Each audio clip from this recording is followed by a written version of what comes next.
Hello, what is up mga ma'am, sir, ma'am? Ako po si Ralph Cifra, isang visual artist from Manila, and today we are going to customize the Masters of the Universe Revelations Skelegod from Mattel. Ang super angas ng Skelegod na to mga ma'am, sir. Ang tagal ko na rin hinahanap to. Nakakuha natin ng 700 pesos only each. Grabe, kaya dalawa kinuha ko. So yung first step, tanggalin natin yung mga accessories. Buti nga natatanggal yung mga accessories nito, pati yung pati yung shoulder armor niya. So custom friendly din yung kanyang mechanisms or yung mga parts kasi halos lahat natatanggal din. Tapos ang gagamitin nating primer dito yung flat clear. Okay, Bosny flat clear yung gagamitin nating primer para kumapit lahat ng paints na i-apply natin dun sa figure. Ayan, number 191 flat clear. And we are back mga ma'am, sir, ma'am. Ito na yung dalawa nating Skelegod, custom repaint na natin. So yung plano natin sa custom repaint for this project ay unang-una mag-apply tayo ng colors to darken the overall hue of the action figure. We are doing that by applying washes or black wash all over the figure and sa mga accessories niya. Tapos mag-apply tayo ng first layer of highlights, second layer of highlights. Kung pwede highlights layer 3, pwede nyo i-apply yon. And after that, mag-detail tayo ng straps and armor. So weathering, nandyan din. So, fluorescent pink, mag-apply tayo ng fluorescent pink from the bottom. Yung parang dry brushing lang para meron siyang glow na pink from below. And the last step, we are going to apply yung mga glow in the dark na paint dun sa center ng kanyang chest, dito sa kanyang belt piece, dito sa mga pieces na may mga green. Yan, lalagyan natin ng glow in the dark na paint. Ito yung paint na gagamitin natin, Gamma Glow Effect from Hero Paints. Yan. Thank you very much Hero Paints for providing all of the paints na gagamitin natin sa project na to. Yan mga ma'am, sir, yan. Gagamitin natin lahat yan. So nilabas ko na lahat ng mga blues, mga magentas, mga greens, mga yellows, and the blacks para magamit natin dito sa project. So marami tayong paint na kailangan, kaya tara, start na natin.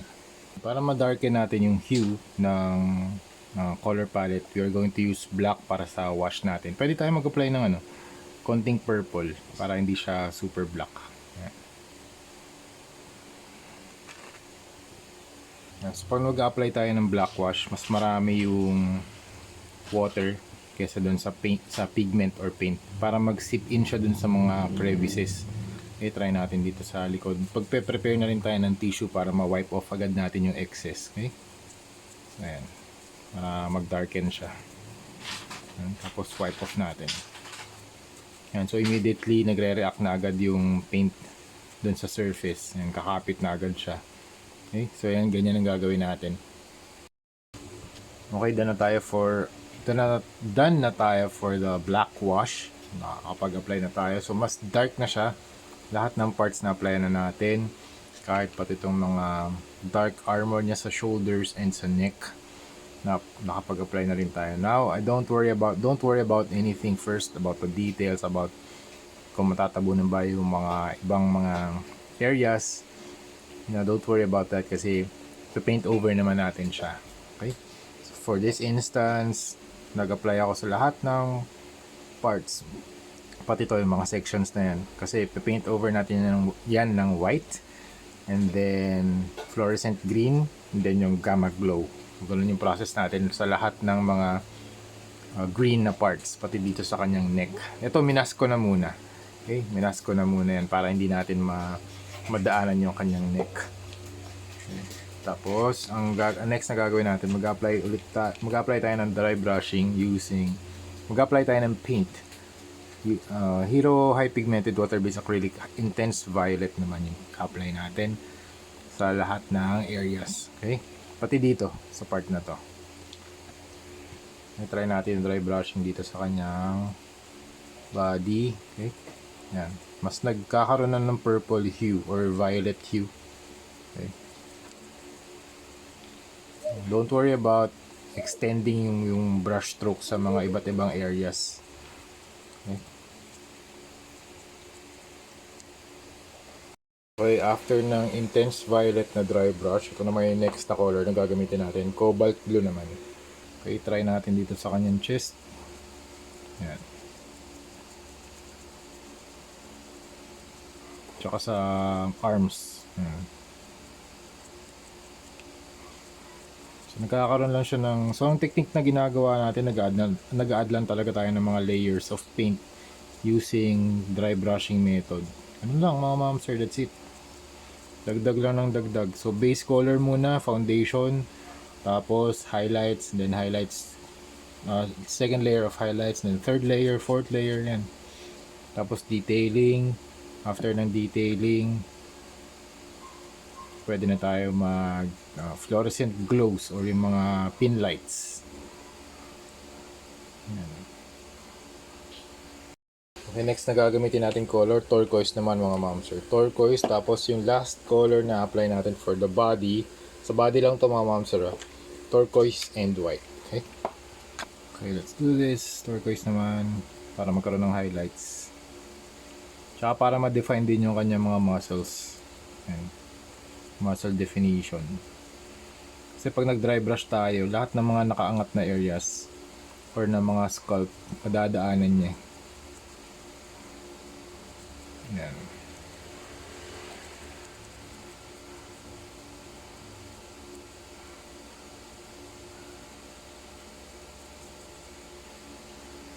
Okay, after naman nung turquoise, turquoise naman with white. So, mas marami lang yung white para mas ma-define pa natin yung kanyang surface detail lumalabas. Okay?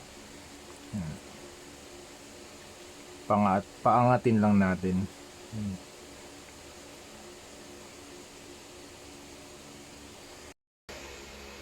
Okay, so ito na yung progress ng ating project. So lahat pala, in-apply ko na yung highlights pati dito sa armor niya, hindi lang sa body. Pero mamaya magkakaroon tayo ng mga color separation kasi mag-apply tayo ng gradient over that. So, simulan na natin yung mga details ng straps. Kulayan natin siya ng leather brown. So, leather brown from Hero Paints. And for highlights, cargo brown yung gamitin natin. Okay, tara game. Base coat lang ito mga ma'am sir. Ayan, base coat.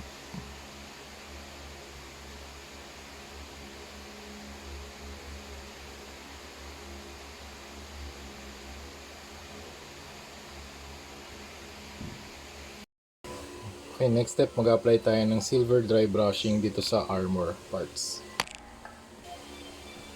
Okay, try natin dito sa kanyang shoulder armor. Ayan.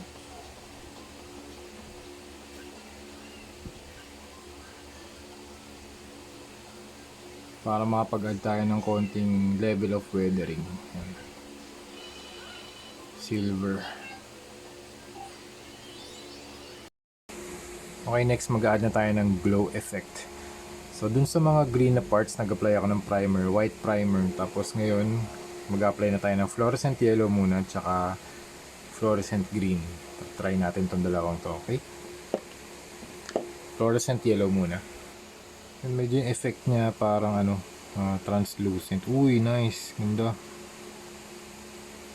Kaya talagang advisable kapag white yung base eh.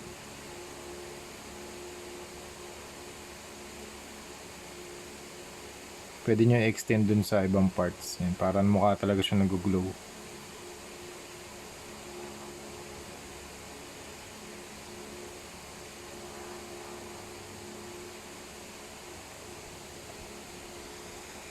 Yan, tapos after ng yellow, fluorescent green naman.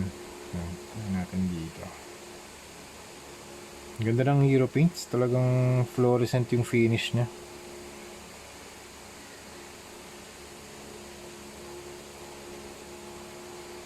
Tapos pwede tayo mag-add ng white sa gitna.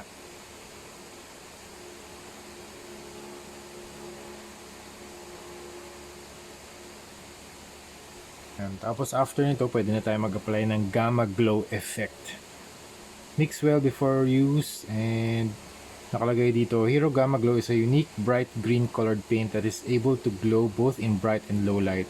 On thinner applications, the effect is brighter, more yellowish. On thicker application, the effect is darker green.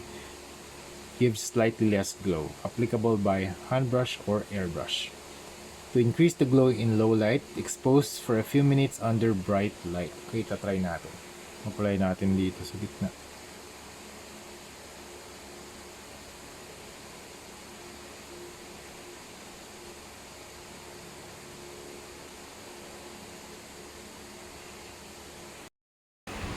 Okay, almost done na tayo. Nag-apply na tayo ng fluorescents. And the next step na gagawin natin, mag-apply tayo ng light effect from below. Ito yung paint na gagamitin natin. Hero High Pigmented Water-Based Acrylic Fluorescent Pink. I-test muna natin dito sa kamay. Okay. Ang ganda ng ganda ng fluorescents talaga.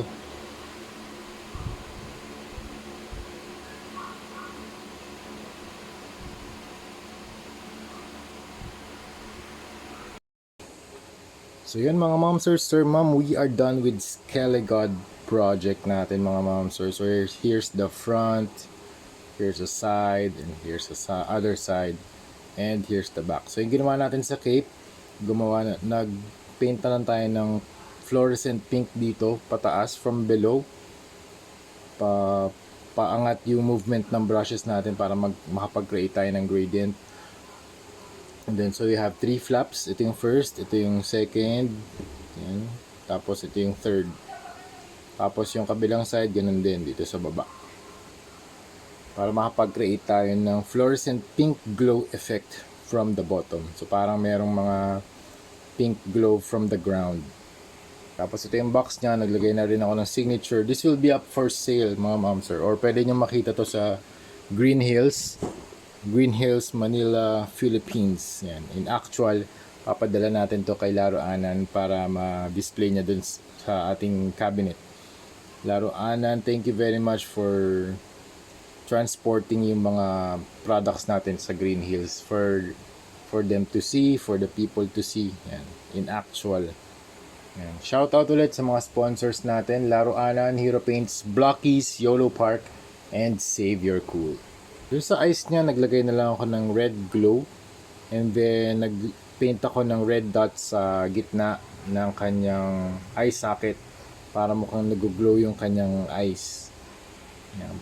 Tapos, I'm really happy with the fluorescent paints from Hero Paints. Specifically, yung Gamma Glow nila. Yan, ito yung Gamma Glow. Super ganda ng effect niya. Kahit na hindi mo... Kasi kapag nilagay mo siya sa ilaw, medyo nandun kasi yung residue kahit i-shake ko siya well, naiiwan yung residue niya, naghihiwalay.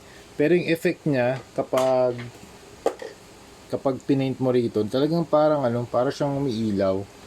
So thank you Hero Paints for sending the paints for the future, for our projects.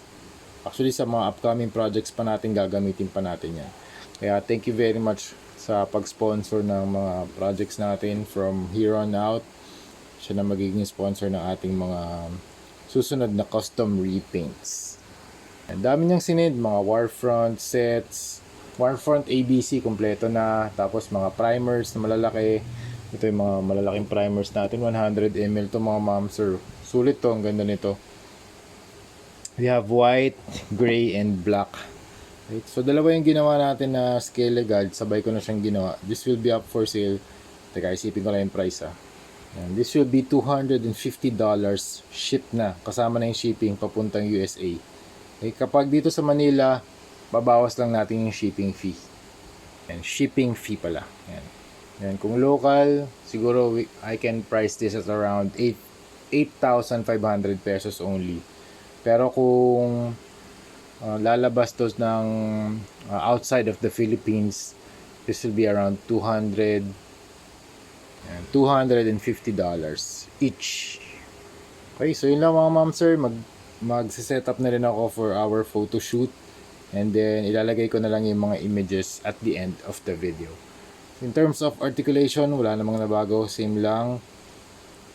Very thin paint lang yung in-apply ko sa mga joints para hindi tayo magkaroon ng mga paint chipping. Pero nag-apply na rin ako ng top coat para maprotektahan yung mga joints. So mas ma-minimize yung mga paint chipping natin, yung mga paint scratches. Pero Since this is a custom, let's be very careful sa pag-articulate ng mga joints ng mga collectibles na ganito. Okay? So yun lang mga ma'am sir, thank you very much for watching and see you sa next video. Bye bye.